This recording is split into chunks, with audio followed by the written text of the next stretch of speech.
Welcome to Second Wind with Joyce Buford, a program for and about women.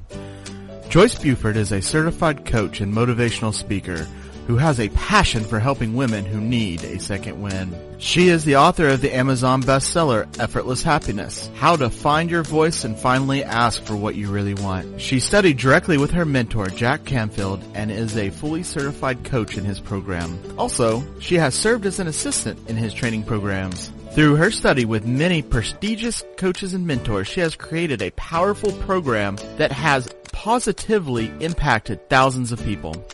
On today's program, Joyce and her guests will help you to get your second wind. Now here's your host, Joyce Buford. Welcome. Oh, it feels so good to be talking to y'all today. This social retreat is just getting to us, I think. It's getting to me at least. But I do welcome you to Second Wind. You know, this is where I gather all those savvy women that have successfully made it through transition. Whatever they faced, there's always on the other side of this transition that you may be going through or have experienced in the past, there is always learning and growth. So during this time, when we are isolated from our friends and other people, if you live alone. I do have a trusty friend here, Moo, my dog, but she's blind and deaf. So I could tell you we're not communicating that well, but she's sweet to know that she's here with me. So, you know, we have all sorts of adjustments during this time of confronting COVID-19 as a world. We're actually doing it as the whole world at the same time. That is an awesome thought. But because this time does change our work schedule and our interaction schedules, I really want you to use this time for learning. This is when you benefit from growth. And so I'm going to remind you of my book, Effortless Happiness, which you can get on Amazon. And it's how to find your voice and finally ask for what you really want. Now, this was created when I went through my transition, and the transition was divorce. Now, yours may be loss, it may be job change, could be any other thing. But what you must be clear about in any transition is knowing who you are. Who are you? What do you believe in? What do you want? And so with this book, it is dealing with your values. And many women, not having been in the workforce, will maybe have never done that search for their values. They may have been criticized for some of their values. They may have been confused about some of their values and how it interacts really in their decision making as well as in their partner relationships, their friend relationships. It's amazing. It's great information. It's something you need to do. So it would be awesome for you to go to Amazon, order that book. I mean, they're working hard over there, and they'll send it out to you. So I hope you'll consider that as an option for these days. Now, have you ever asked yourself, what would I do if I died tomorrow? Sobering thought. Being in the older generation, we think of them as asking that question. We don't think of a 20 or 30-year-old asking that question. It's way too early, right? So our guest today is so perfect to be here during this time when we're faced with a worldwide fear of what would happen if I died tomorrow. Well, that is the title of her awesome book. And so Kate Manser is the creator of You Might Die Tomorrow movement. It's a movement she's created, a radical perspective to inspiring people to really live before they die. She is a motivational speaker, author, and entrepreneur. Her new book, also entitled You Might Die Tomorrow, helps readers face their fear of death to live their most meaningful life, no matter what age they are. Kate has spoken at Facebook Incorporated, has sold thousands of branded products to fans around the world, and is so happy to be alive. Welcome, Kate. We're so happy to have you here. Thank you so much, Joyce. It's a great day to be alive, and I'm happy to be here. Great. This is really a very unusual time, and I think it's so appropriate that we can visit with you today about that fear that we all carry about death too early or death in itself, no matter what age we are. So I think it's really time-wise a great thing that we're having this discussion. Now, I know you talk about it all year long. You're speaking. So it's a great topic because it causes us to pause and stop and really evaluate who and what we are. But how did you get into this kind of very serious, sobering movement? Well, I was really just like everybody else. I never really thought about my mortality, and I just assumed I'd live to all 78 or 87 years of life expectancy until when I was about 30 years old, 3 friends of mine died in just unrelated, unexpected tragedies, all within the span of 6 months, and they were all around my age. And so that security that I had of A, not thinking about death, and B, just assuming that I would have this long life to get to do everything that I wanted to do was suddenly torn away from me. And unfortunately, that was not the main catalyst to my epiphany, the positive epiphany. What happened first was that sent me into a year of death anxiety where I was afraid every time I got behind the wheel of the car, I was afraid. It was hard to go to sleep because I was thinking about, if I might die or if someone in my family might die. Every time the phone rang, I got startled. And, Joyce, I'm sure this is something that a lot of your listeners can identify with because I think all of us have gone through a period in our life where death just got a little bit too close for comfort and we reacted with that deep anxiety. Yes. Yeah. Yeah. Were these was it just the fact that they had died so young, or were they really close friends that you totally were unexpected that they would leave?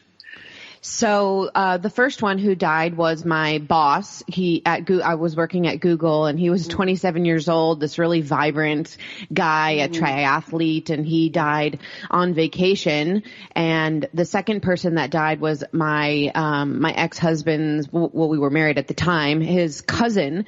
He was only 34 years old. He actually died on his 31st birthday after only 6 months with aggressive renal cancer.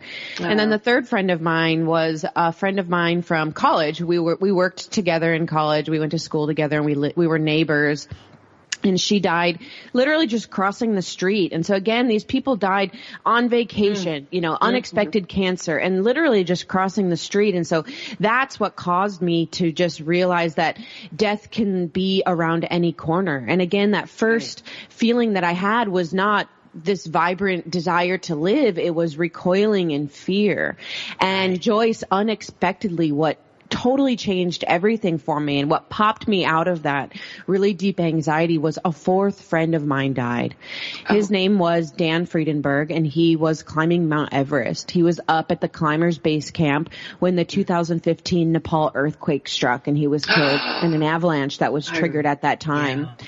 And he was also he was an adventurer. We worked together at Google. He was this vibrant, really good looking, funny, adventurous guy that, when I first heard about his death, I was so angry because, climbing Mount Everest is a very, very optional activity. And my first response was, why did you climb Mount Everest? You took away your presence from the world in the name of adventure for yourself. But what I realized as I reflected on that is, and as I reflected on his sense of adventure and vibrance for life, in comparison to my fear to drive a car or pick up the phone and just anxiety about taking any risks out of the unknown. I realized that he died living his most true and vibrant expression of life, where meanwhile I'm afraid to climb the stairs. And so when I reflected on his death, I realized that, I have no control over when, where, or how I die. But what I do have control over is how I live until that mystery moment comes. Mm-hmm. Yeah, those are all just unbelievable examples of how close it was and how really intimate it was, in that you'd interacted with these people. That I'm sitting here with shivers here. Oh my goodness. So, yeah. And you talk about a second wind. I think so many of us go through life kind of on autopilot, and we just follow the example of other people following this kind of like autopilot blueprint of what we think we should do. I was 30 years old. I had gotten married and I had a great job. I had a dog. I bought a house. Like, I was checking off all of these boxes of how I thought I should be living, only to, reach 30, really kind of feel out of place in my own life, and then go through those trials of unexpected loss, and it totally shook my life up and caused me to look at everything differently. And so what I did at that time was I ended up getting a divorce. I quit my job at Google, and I decided that I wanted to fulfill my dream of going on a long-term trip around the world. And so at the time, that was my expression of living like I might die tomorrow, was, going on this big, grand, around the world adventure. And man, it totally changed the way I look at life, because I realized that I might not have until retirement to get around to traveling. I may not have until, or maybe I will make it, but I have a bad back and I can't do the things that I want to do. And so, realizing that I might die tomorrow, it went from being terrifying to being the most motivating source of inspiration I had ever experienced. And I just felt this fiery urgency to make my dreams happen now. Yeah. I think that's terribly courageous, just to take off on yourself. I assume you were traveling by yourself. Right? Oh, yeah. Mm-hmm. Yeah. Well, I think that's very brave, Kate. I would be shivering in my shoes. I love to travel, but I travel in a group. I'm not one of these that can strike off. So how did you find the courage to do that? Was that fear of not living so much greater than the fear of doing it, of exploring, of just fulfilling that need to see what was out there? Oh my goodness. Well, I was scared as heck. Don't get me wrong. Okay. I almost didn't go on the trip so many times. And even when I was on the trip, I never had any moments where I was really terrified for my safety. But it's the thing that I realized, and that thinking about my mortality helped me see, is that death is always going to be scary. Like, we're naturally programmed to be afraid of dying, right? We're afraid of the mystery of dying. We're afraid that it might hurt. We're afraid of leaving our loved ones behind, and we're afraid of not living before we die. But what I realized when I faced my mortality and embraced the motivation that it can bring is that we can proceed with fear within us. And I think that's what I applied to the trip at the time, which was, yes, this is scary. This is unknown. It's totally crazy, but I'm going to proceed anyway. And that was a valuable lesson that I learned, that is, to move forward and keep that fear in the pocket without letting it hold us back. Yeah. Yeah. That fear has stopped a lot of people from really growing and reaching out. I would be curious, where did you start on this journey? Was it a country or I know it was a country, of course, but how did you even pick it? Where do I want to go first? I don't even remember how I chose Australia to start out, but that was my first stop, and I ended up I was going to travel for 1 year. I had saved up all these pennies and come up with all these creative ways to make my money last and all of these things. And I started in Australia, and I ended up in that first year. I wanted to travel slowly. I wasn't, I was 30 years old at the time. I wasn't in that like rush to check countries off. I wanted to slowly savor and enjoy myself. And so as I traveled that first year, which was 2016, I spent 4 to 6 weeks in every country, and I loved every single minute of it. And then I kept traveling slowly and ended up spending the final 2 months or 3 months after the second year traveling around the U.S. with my dog. Yeah, I was able to find a part-time online job doing marketing for a startup in Canada along the way. Things just sort of fell into place. And that's what I learned, is that when we move forward with fear, that everything is certainly not perfect, but that things sort of fall into place. Right. Yes. Yes. Well, I will always be in a place of admiring your courage over that. That was really a big, big, big step. Now, I would like to do it, but honestly, it ain't going to happen. Well, let me tell you what I realized when I got back. What the biggest lesson came when I got back. So, I'm traveling for 2 years, having the time of my life. Everything's great. And then I'm running out of money and like, okay, I got to go back and get a job. So I returned back to Austin, got a job. I had a 45-minute commute to and from work every day. I got a regular apartment, back to paying regular bills, all of those things. And the biggest lesson came when I got back. And that lesson was that, sure, I had this grand adventure and it was amazing and I will never regret it. And I will always, on my deathbed, I will feel happy and satisfied that I took that big risk. But what I realized is that the greatest trial and the greatest mission of my life is to live like I might die tomorrow every single day, whether I'm, walking through the streets of Tokyo or walking around the suburban streets of my neighborhood, because we can't always be chasing that next bucket list item, right? Like we just, we have to wake up in the morning and we have to unload the dishwasher and schedule our dentist appointment. And so the real finesse is figuring out how to find simple joy in life in our everyday existence. Right.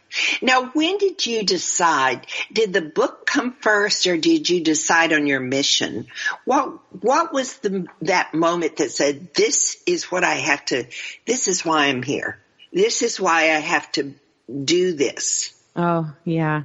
Well, like most things, Joyce, you're an author, you understand, like things are not always linear. It would have been great if I was like, come up with the idea for the movement and then go on the trip and then come back and like neatly and tidily write my book in 3 months. But that's not how inspiration works. And so, before I left for the trip, and I think before I even had the idea for the trip, I came up with this idea for this, inspirational message. You might die tomorrow. And that's because I had been discovering, since I embraced my mortality instead of, running away in fear from it, that again, it's the greatest motivation. It's the most crystal source of clarity, and it lights a fire in my butt to not put things off. And so, I came up with the idea for You Might Die Tomorrow, So Live Today. I started blogging about it. I got the inspiration to go on the trip. And, when I was on the trip, I was kind of in this battle of like, should I be just fully enjoying the travel or should I be writing along the way? And ultimately I decided to just kind of use it as research and experience. And then most of the book got written when I got back throughout the year of 2019. Yeah. Now you have a large, really large Facebook following. And was that built through your blog? That you must have done this blog continuously through your travels. Is that correct? Yeah, so I think the way that it grew was, well, let me tell you one thing. When I first came up with this idea of like helping people see the positive, the sunny side of death, Yes. I wasn't sure how people would react. And to be honest, in the beginning, especially, that people had a lot of resistance, and people still have a lot of resistance. A lot of people say, oh, that they write it off as morbid, or they feel a lot of resistance. And, but what I have found over the years is that for every one person that writes it off as morbid, there's 100 people that feel that sense of motivation and inspiration from it. And so it just kind of shared itself on Facebook and Instagram. And I've been blogging all along. And, the book just came out at the beginning of March. So, well, it literally just came out. Yay! Yeah. It's crazy timing. I work on this book. So from the time I left for the trip and came up with the idea and all of that, that was back in 2015. And here we are in 2020. So I worked on the project and traveled and all that for 5 years. And then, let's launch it 1 week before the whole world goes on lockdown. But I feel really deep inside of me that this is a message that people need to hear now more than ever. And they'll be more receptive to, because just like you said at the beginning of this interview, we appreciate the small things so much more right now. Oh, yes. This is the perfect time. As I was getting ready, preparing for this, I went, wow, this is so perfect for what we're all facing right now.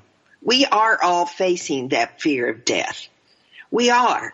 And it's like, the timing is so right, Kate, that this is going out. So thank you. Thank you. Yeah. Well, and I think for better or for worse, the fact that I went on that big trip and that's part of my story, that is very inspiring to some people, but it also raises a lot of, resistance in some people, because a lot of people are like, oh, hey, I have kids now. I'd love to go on a trip, but I can't just drop everything like you. So I've been facing a bit of an uphill battle to get people to understand that your version, every person's version of a meaningful life is totally subjective to you. And while for me, it's appreciating the sunset and writing a book and going on a big trip, for you, it could be totally and completely different. And so I think the part of finding meaning in life is figuring out what is meaningful to your life. Yeah. Yeah. When I first really put my hands around this whole thing and about the COVID-19 and how it's affecting everybody at the same time. They're all staying in their homes. They're all trying to kill this virus by not spreading it. That is a big thought to put your brain around. Everybody in this world is experiencing the same thing at the same time. That's huge. And I so agree that the sunset is just as beautiful in Tyler, Texas, as it is in Beijing or some other place, if you were to get out to the country, from Beijing. So, it's the same sky that we're all looking at. It's the same sun. And it's huge when you start thinking about, you're so right, when that person says I can't because I can't go to these places. There's so many commonalities that we all experience that we're totally unaware of. Oh, I think you said it so beautifully. Thank you. Beauty is everywhere. It is. It's amazing. So how do you combat do you have some sort of secret magic thing that you do to help that person that says, I can't talk about death, I'm too young? Or, we think about the old talking about death, and as I've gotten older in my life, I feel more comfortable with death because I see it as a curtain. I don't see it as an end. Mm-hmm. And so that's helped me, when we lose mothers and fathers and close relatives, I see it as just another phase of life. So how do you, when you're speaking, I know you do a lot of speaking, and how do you bring that subject with a positive approach to young people? Oh my goodness. Yeah. It's, I think that people have this openness and curiosity to mortality beneath that initial fear or phobia. And the research shows that there are two main ways that we mitigate our fear of death.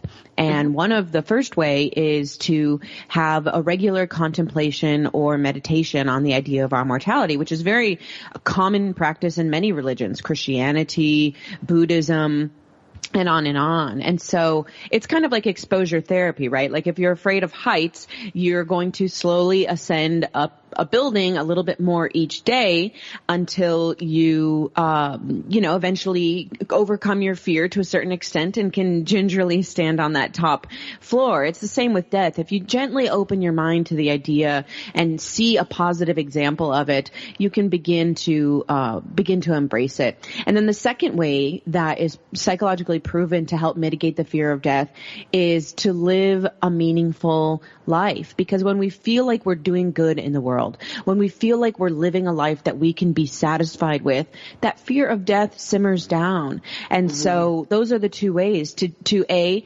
gently embrace the idea of death, and two, to live your best life, have fun every day, enjoy your life, and you'll feel good about living and dying. Yeah. Yeah. Good advice. I do notice that on your site you do a meditation for the death. How's it worded? The Deathbed Meditation. Yeah. So when we come back from our little break, I will talk about that. And also, you talk about clarity, and I think we all hear that word, but we don't really understand it the same way. Clarity means really getting to know who you are and appreciating our uniqueness. And how does a person find their clarity and really incorporate that into where they want to spend their time? That's a question. Can we talk a little bit about that? Oh, I would love to. Great. Well, we are going to take a break here. And so when we come back, Kate will be sharing more of her wisdom. She learned a lot on that trip, and she's incorporated a lot into this big topic. You might die tomorrow. But knowing that you've lived a full, enriched life is a key area to accept, I think, death peacefully. So anyway, that's my thoughts, and I know Kate has many, many, many more. So we're going to take a brief break now, and we'll be back to discuss more with Kate. Transformational coach, motivational speaker, and author Joyce Buford returns after this short break.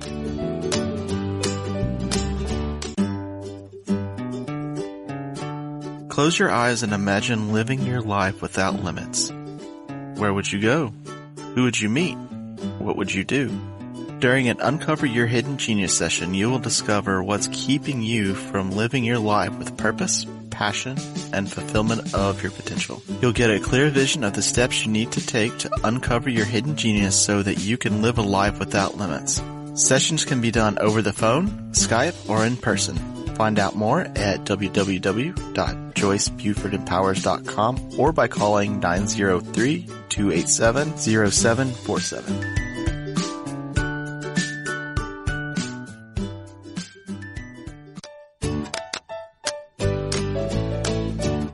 Welcome back to this segment of Second Wind. Joyce Buford, the author of Effortless Happiness, continues in this segment to share insights that will help you live a life of greater purpose and filled with happiness. Now here's our host, author and coach, Joyce Buford. Welcome back. Now, you know that if you've been with us in the first half, that I'm talking with Kate Manser, and she is talking about you might die tomorrow. Now, what does that thought mean to you? Well, it can put you in fear. It could move you all over the spectrum of emotion. So anyway, we are so grateful, and we have decided that we want to talk more about the clarity. I've asked her to talk more about the clarity of how one decides what is really their deepest desire to live, what type of life they find, let me do this again, how they find how they want to live. Their soul calling, if you will say. I'm sorry, Kate, can you say that better? Oh my goodness. No, you hit it right on the nose. And I believe that, we all want to find that clarity in our life. We all want to live in alignment with our soul. We all want to die feeling that we lived a good life. But what I believe is that death is the most underrated catalyst to clarity. So I'm sure you've experienced loss in your life, and your listeners have as well.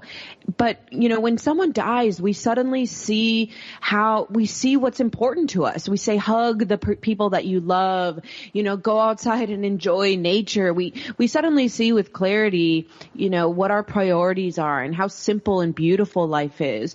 And, you've probably known someone with terminal illness as well, who was able to really appreciate the experience of being alive and seeing it as that limited time offer and really just live fully. And so what I believe is that by embracing our mortality, we can gain those same catalysts to clarity and paths to inspiration and motivation, because death shows us what is important to us. Because at the end of the day, when we're on our deathbed, we don't care what people think about us. We don't care what kind of car that we drove. What matters to us is what matters to us. And it's usually people, relationships, the good that we did in the world, how much we enjoyed ourselves. And so I believe that by meditating and by inviting mortality into your life, you can have that perspective of after a loss, or, if you were actually dying, without having to experience the tragedy. Well, are you saying that through meditation we get clarity? Is that what you're saying? Well, I'm saying that by inviting mortality into our life, and by thinking about our mortality on a regular basis and remembering that our life is not guaranteed, we can get clarity to what's important to us. And so that could look like a more formal meditation, or it could look like just an awareness that life is short and the duration is unknown. It can look like remembering that living and dying are both natural parts of life. It can look like, thinking about death on a regular basis and allowing it to show you the light. Mm-hmm. Yeah, I know that for me, there are those things that I can do that really light me up. They give me so much freedom. I'm flying almost. I'm not walking. And so I think it's really important for people to spend time in those things that give them that type of joy. Not that we can stay in them forever, but, I know when I'm outside, I feel alive. Mm-hmm. When I'm inside, I can get heavy and depressed. And we've been spending a lot of time inside. So I've been working outside a lot, as much as I can, but I think it's important that we take that in, that we become aware. Aha, I know that for me, I must be outside, or for me, I must sing, or for me. So it's those things that kind of lighten our spirit, and they give us feedback. They talk to us, actually. Oh, if we're sensitive enough to pick up on it. And that's where we need to spend our time. Yes. You said it, singing, being outside, right? Like, I am so passionate about the idea that life can pass with blinding speed if you let it. So we can't let it. We have to take those moments and go out and sing, and go outside and walk around with your feet in the cool grass, and really tap into this feeling of being alive. Because how often do we get in bed at the end of the day and we didn't really slow down. We didn't really feel alive. The day just kind of went. And so just like you said, we can't maybe feel that all day, every day. But if we slow down and take a moment to look up at the sky, put your hand over your heart, and just remember that you are alive. This is our life. That's taking that one moment to feel that aliveness. And to me, that's that richness of experience that we all lust after. Mm-hmm. Yeah. Sometimes, however, instead of getting out and doing those things that really fire us up and make us feel lighter, is that we stay too much in and we've certainly, I know every one of us has felt this over this 2 weeks, 4 weeks, how long you've been sequestered in your home environment.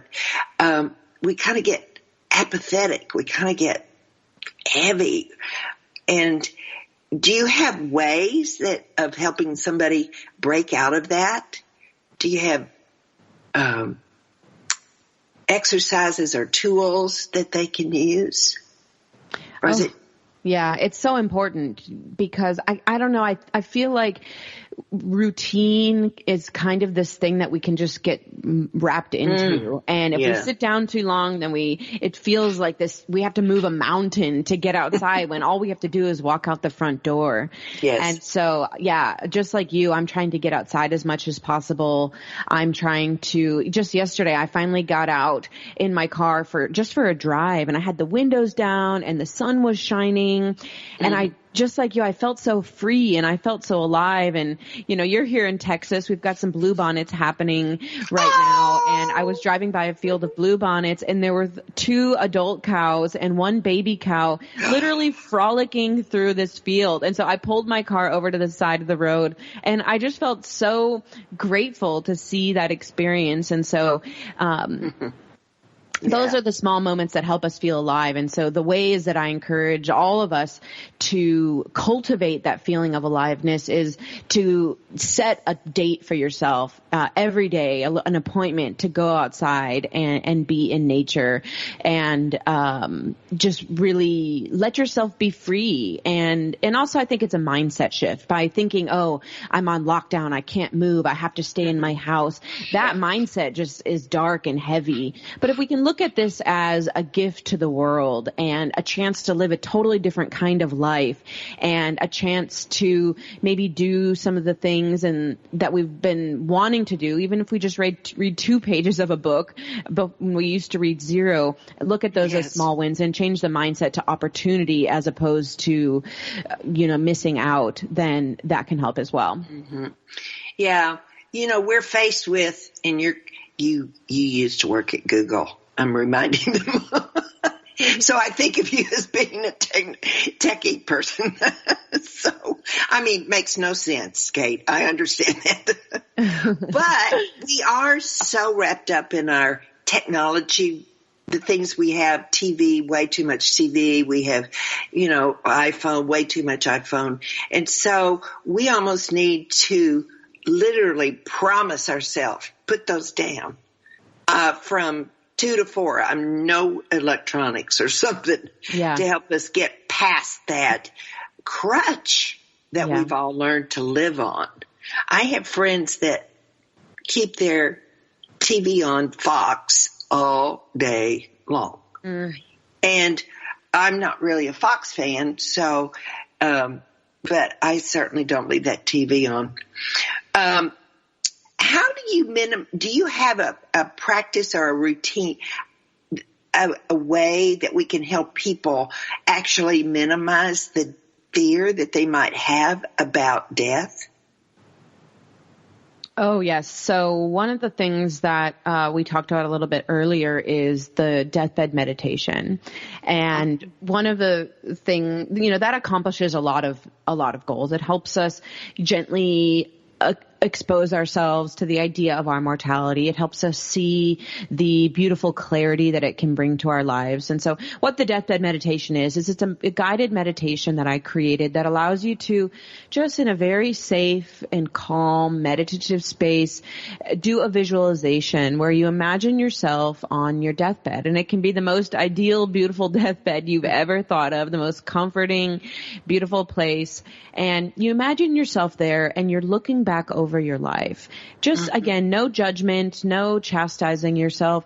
You're just observing your life, and eventually you come to the present moment and you observe gently, how you have maybe helped someone, how you've shared your love, what you left unsaid, what you left undone. And then at the end of the meditation, after you've reflected on all of this with the clarity of being at the end of your life when you don't care what people think, or how much money you had, then you realize that you're not dead, you're alive, and you still have time to live your most vibrant expression of life and to enjoy yourself. Because listen, Joyce, I'm a procrastinator, right? I leave projects and chores and all of these things until the last minute.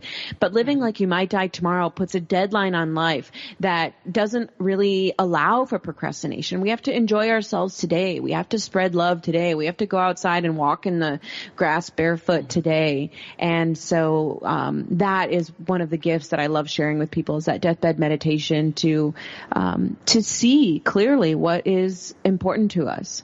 Yeah. Tell us how we can I want them to know about your website. I want them to know about your Facebook, because is that where you post your blogs? Yeah, so everything lives on my website, youmightdietomorrow.com, and I've got Facebook and Instagram as well. I'm You Might Die Tomorrow on both of those. And if you want to hear a bunch of the whole juicy story of how I had this amazing radical realization that totally changed my life, and quit my job at Google and went on the trip and learned about what's meaningful to me in my life, that's all in my book, as well as the psychology of mortality awareness and practical ways that you can incorporate mortality awareness into your life. That's all in my book, which you can purchase on bookshop.org, Amazon, Barnes & Noble, and my audiobook will be coming out next month. Oh, awesome. So many people like the audible feature. I do. Oh, yeah. You can always listen to it. Yeah, sure. You get so much personality. I love when the author reads their own books. That's my favorite. And so I read my own. Oh, good. Because they don't always do that. So another kudos to you for doing that, because, there's a lot of wisdom that you have to share with people. I mean, you need to get her book or get the Audible, whatever fits you. But there's so much wisdom that she's experienced it and is so willing to share it, and has this movement or mission to help people transition from their fear into living a really awesome life where they're flying, they're not drudging through the mud of everyday life. So I really encourage you to take that. So where do they go for your Facebook? So, yeah, if you go to Facebook and just type in at the top, You Might Die Tomorrow. Same with Instagram. And again, the website is youmightdietomorrow.com. And what I want to leave people with is, especially on Second Wind, when we're all, at different stages of our life, is that it's never too late. If you're still alive and kicking today, you've got time to accomplish your dreams, to make sure the people you love know you love them, and to enjoy your life. Even amidst a pandemic, when things are hard, the sun is still shining. There's still birds outside. Mm-hmm. There's still great people like Joyce in the world spending love and goodness. And I want you to be able to tap into that feeling of being alive no matter what. Oh, yeah. This has just been a beautiful, beautiful experience to have you share this awesome story. Now, you speak a lot, and I was so impressed that you had spoken at so many different places. You're always available, and your topics are about how to cultivate everyday meaning in life, the deathbed meditation. That's all incorporated into one speech, or it's a speech?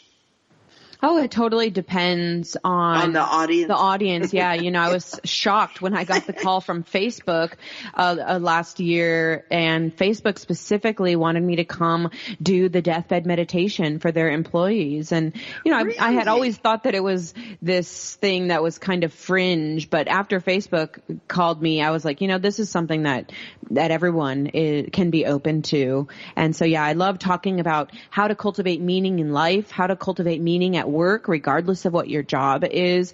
I love talking about having fun every single day, and the Deathbed Meditation and, my experience of embracing your mortality as the greatest motivation to live. Yeah. I'd like for you to tell us just a little bit before we have to wrap up today, being a female entrepreneur, and you have a very, very radical vision with your movement. You've chosen a topic that was brought to you, actually, because I believe in the universe's power.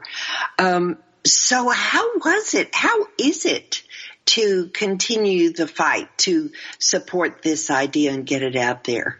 Do you find people receptive? Is it sometimes heavy for you? How is it? Because it's a great message. Everybody's going. Die. I mean, it's a great message. But yeah. Do you get pushback sometimes? Oh, yeah, absolutely. But what I will say is so I've always been an optimistic, outgoing, outspoken person who just enjoys the experience of life. And that was just amplified once I realized the power of mortality awareness. But I think that I'm uniquely gifted with this message to share with the world, because you think, oh, death. Probably you start to think of all of these things that the person who has a movement about mortality probably looks like and acts like. And then here I come along, this bright, outgoing person who always looks at the sunny side. And I think it opens people's mind to see that you don't have to be this dark, goth looking, always wearing black, kind of lives in a cave person to be talking and thinking about death. You can be just a regular person who loves life. And so that's where I feel, uniquely gifted to have this message, because I think it opened people's mind that, this can be for everyone, and it can be something that really helps us see the beauty of being alive. Because when every morning we wake up, sure, we're grateful to be alive, but we're also grateful to be not dead. And that in and of itself, I feel like is what we're all striving for. We all want to feel that happiness every single day. I know. All of you must go to her website. You must go to Kate's website, because there's the most wonderful picture of her on there. And you'll see she isn't she is a beautiful young woman, blonde. I mean, so happy, got the smiling from ear to ear. And so it is kind of interesting that you're talking about this. You must put people very much at ease when they see you come out on the stage to speak. It's really quite interesting, Kate. I love it. Oh, love it. Thank you so much. That means a lot to me. No, it's wonderful, and you're so close. Oh my gosh! I know. We'll have to do lunch when the quarantine lifts. Okay. Will we have to do it through the computer, or will we? Yeah. Well, I want to say thank you so much for being with me today. This has been very enlightening. I know there are people that have benefited today from your listening to this podcast. And I hope it has emphasized to them the importance of beginning to live their life. Do not put things on hold, and realize simple things make us very happy. And they're all just outside. They're outside, they're inside, it's just where we find them. So thank you very much for being with us today.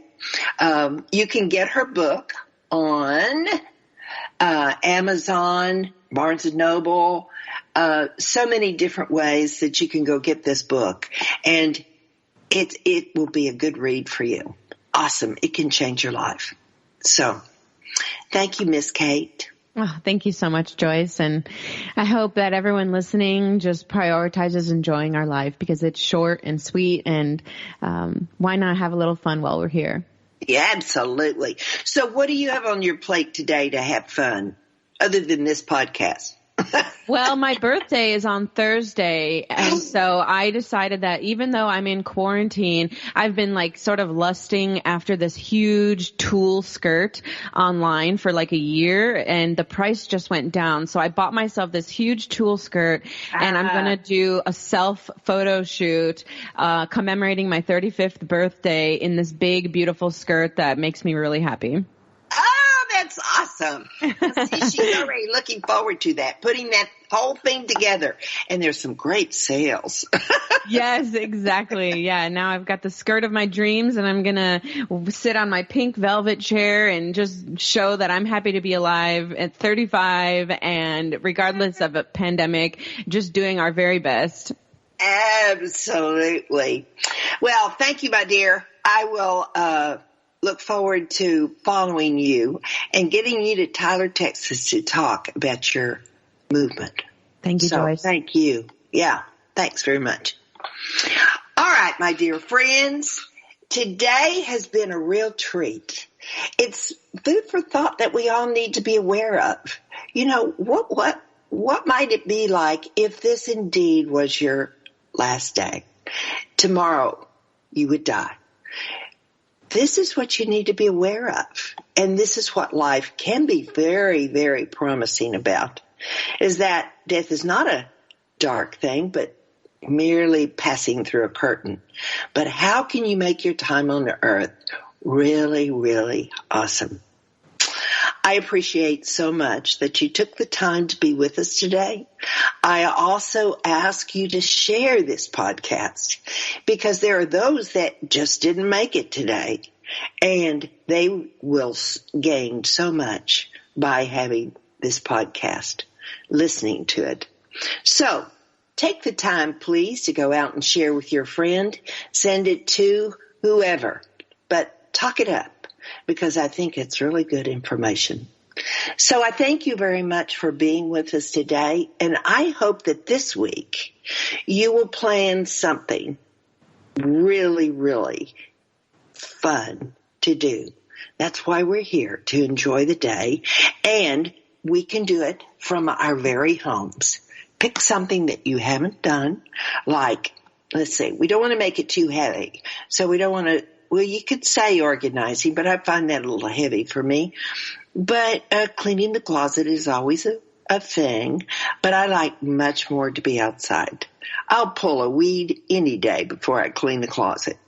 So, with that being said, I thank you for being here. I look forward to talking with you next week, and please have a great day today. Thanks for being here. Joyce Buford returns next week at the same time for another edition of Second Wind. Through the Joyce Buford Empowerment System, women are receiving the support they need through their transitions and are able to reclaim their true purpose with confidence. They receive the tools they need to map out new lives. You can find out more about her coaching services at joycebufordempowers.com.